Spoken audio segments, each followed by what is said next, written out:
আরজেএফ এর অভিষেক, গুণীজন সংবর্ধনা ও ইফতার মাহফিল অনুষ্ঠিত। মোহাম্মদ আবুল কালাম আজাদ, নিজস্ব প্রতিবেদক। নারায়ণগঞ্জের সোনারগাঁও উপজেলার রুবাল জার্নালিস্ট ফাউন্ডেশন আরজেএফ এর নবনির্বাচিত কমিটির অভিষেক, গুণীজন সংবর্ধনা ও ইফতার মাহফিল অনুষ্ঠিত। শুক্রবার 27 ফেব্রুয়ারি বিকেল 2:30টায় শুরু হয়। অনুষ্ঠানটি সোনারগাঁয়ের এক অভিজাত রেস্টুরেন্টে আয়োজন করা হয়।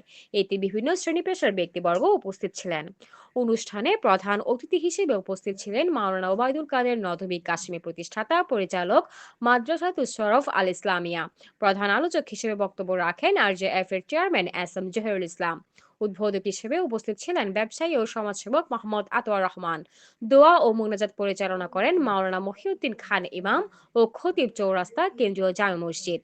অনুষ্ঠানে আরজেএফ এর অর্থ সম্পাদক হাকিম হারুনুর রশিদের কোরআন তেলাওয়াতের মাধ্যমে সভাপতি সাংবাদিক ফাহাদুল ইসলামের সভাপতিত্বে ও আরজেএফ এর সাধারণ সম্পাদক সাংবাদিক উজ্জ্বল হোসেন মাসুমের সঞ্চালনায় বক্তব্য রাখেন সোনারগাঁ প্রেস ক্লাবের সহ সভাপতি ফজলে রাব্বি সোহেল, ভেন্ডার মালিক সমিতির সাধারণ সম্পাদক শহীদ সরকার, মাজাহারুল ইসলাম মানিক মেম্বার, জাহের মেম্বার, সেনা কর্মকর্তা মোহাম্মদ জাহাঙ্গীর হোসেন, অ্যাডভোকেট ইমরান হোসেন রবিন, সাংবাদিক করিম, মঈন আল হাসান প্রমুখ বক্তব্য রাখেন।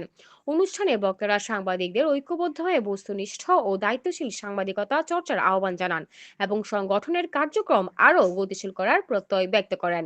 অনুষ্ঠানে বিশিষ্ট সাংবাদিক, রাজনৈতিক ব্যক্তি, বিভিন্ন শ্রেণী পেশার গুণীজনকে সম্মাননা স্মারক প্রদান করা হয়। পরে দোয়া ও মোনাজাতের মাধ্যমে অনুষ্ঠানটির সমাপ্ত ঘোষণা করা হয়। ফাহমিদা হাশেম, দৈনিক বাংলা প্রতিদিন, ঢাকা। আমাদের উপস্থিত হয়েছেন সাংবাদিক আমাদের বড় ভাই। আমাদের একটা মানুষ তার জীবনে অনেক পরিশ্রম করে মালিক মিয়াকে বরণ করে নেবেন। আবুল কালাম আপনার আমার সন্তানরা হয়তো নিরাপদ না, ভাইরা আছেন। আমরা কিছুক্ষণ আগে আমাদের সাংবাদিকের একটা নিউজ, সেটা যদি বস্তুনিষ্ঠ না হয়, সেটা যদি করে দেন, তাহলে আমি এটাকে কি বলবো? এটা ভার আপনাদের উপরে ছেড়ে দিলাম।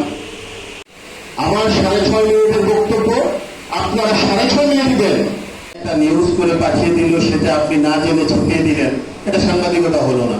নবনির্বাচিত কমিটি, এই কমিটি কিন্তু জনগণের পক্ষে, দেশ ও জাতির পক্ষে সঠিক পরামর্শ বলছি। বাংলাদেশের সরকারি দল এবং বিরোধী দল সবাইকে দিনের সহি বুঝ।